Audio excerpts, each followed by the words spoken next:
Hey everybody, it's your Wednesday wake-up call with yours truly, Tiffany Dooley. Today we're going to talk about where Jesus is and what is he doing. You know, I thought, let me ask my kids, who are 2 and 4, amazing Bible scholars, what they thought.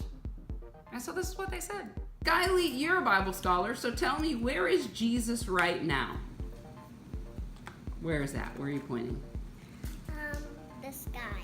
He's up in the sky. Is he in heaven? Yeah. Oh, you are so correct. And what do you think he's doing right now? Right at this very moment? Sleeping. You think he's sleeping? Yeah. Really? Why? Because he died for our sins. Oh, and that probably took a lot out of him, huh? He's probably tired. Yeah. Hey, that's a pretty good answer. Deuce, where's Jesus right now? Up the side. Up in the sky. And what do you think he's doing at this exact moment? He died? He died? That's right. And so what do you think he's doing right now? Up in Jesus. Up in Jesus? No, up in heaven. He's up in heaven? Yes. And what do you think he's doing? Her sleeping. He's sleeping? Yes. Awesome. Okay, 1 out of 2 is not bad unless you're in school, because that's only 50% and that's a failing grade. But in this case, getting one right is pretty good, and they did. They got it right that Jesus is in heaven. It says in the Bible that, let's see, in Romans chapter 8, in Hebrews chapter 7, chapter 9, that Jesus is seated at the right hand of the Father, and he's there doing some pretty awesome stuff, and we're going to talk about that today. But before we do, I want to say 2 things about the fact that he is seated at the right hand of the Father. First is that he is seated. He's not pacing the floors of heaven, biting his nails, watching the world go to hell in a handbasket, turning constantly to the Father saying, is it time? Should I go now? Should I go now? Would this be a good time for me to go back and rescue the church? You know, things are getting bad, Father. Things are getting bad. No, he's not worried. He's not anxious. When we're worried and anxious, oftentimes we're not sitting down. We're walking around, and people have to tell us, hey, sit down, relax. It's going to be okay. But really, Jesus is seated at the right hand of the Father, not stressed, not worried. And secondly, he is in the most influential and powerful place in the entire universe, seated at the right hand of the Father, the right hand of majesty, in the very presence of God. And so Jesus isn't looking at your life, looking on from one vantage point where he can barely see anything going on. He can see it all. He can see it all. And so we should take comfort in the fact that he's seated at the right hand of the Father. But there's so much more. We've got to talk about, what is he doing? The Bible declares 3 things that Jesus is doing right now, presently. The first one is found in Hebrews chapter 7, verse 25. And it says, Jesus ever lives to make intercession for us. It means that Jesus is praying for us. Intercession just simply means standing in the gap. Jesus is representing us to God in heaven.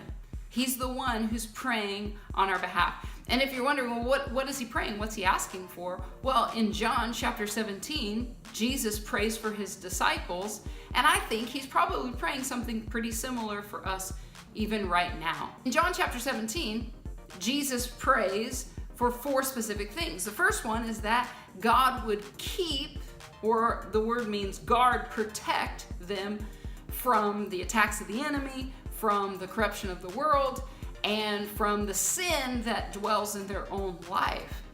And how is God going to keep them? By them believing and knowing the truth. Secondly, he prays that God would sanctify them, meaning that God would set them apart and enable them to do the work that God had called them to do. And he prays and says, unify them. I pray that they will be one like you and I are one. And so he's praying that we would be unified, that believers would be unified, that our marriages, in our families, in our church, we'd be unified. And then lastly, he prays that his followers would be with him when he returns. And so I think Jesus is praying very much the same things when he intercedes on our behalf.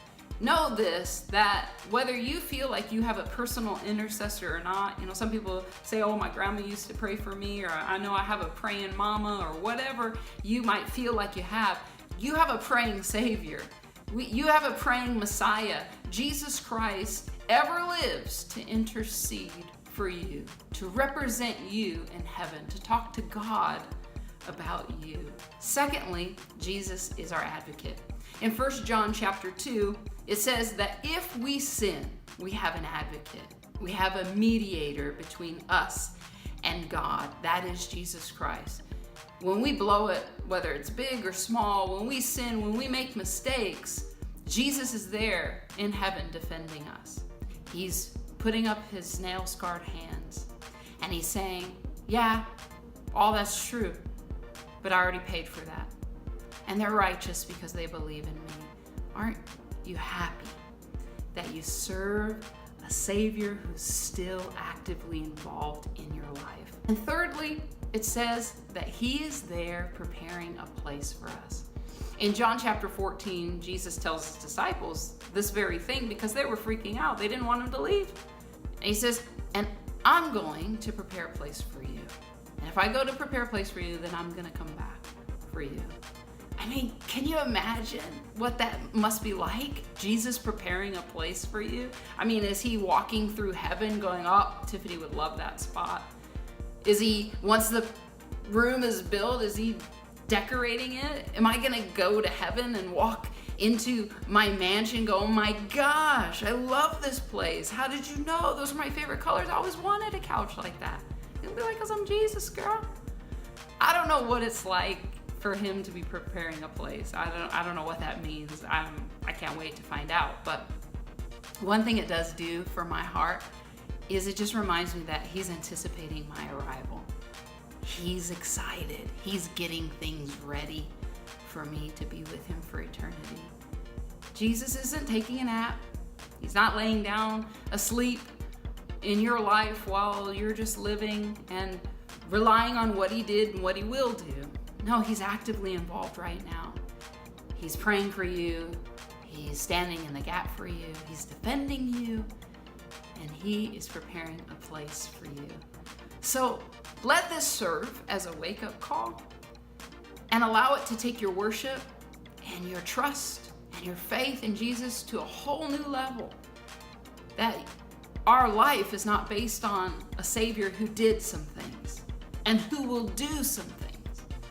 But our faith rests on the fact that we serve a God who is doing things for us right now. He's involved. He hasn't left you. He's with you. Have a great week, and I will see you next Wednesday. Peace.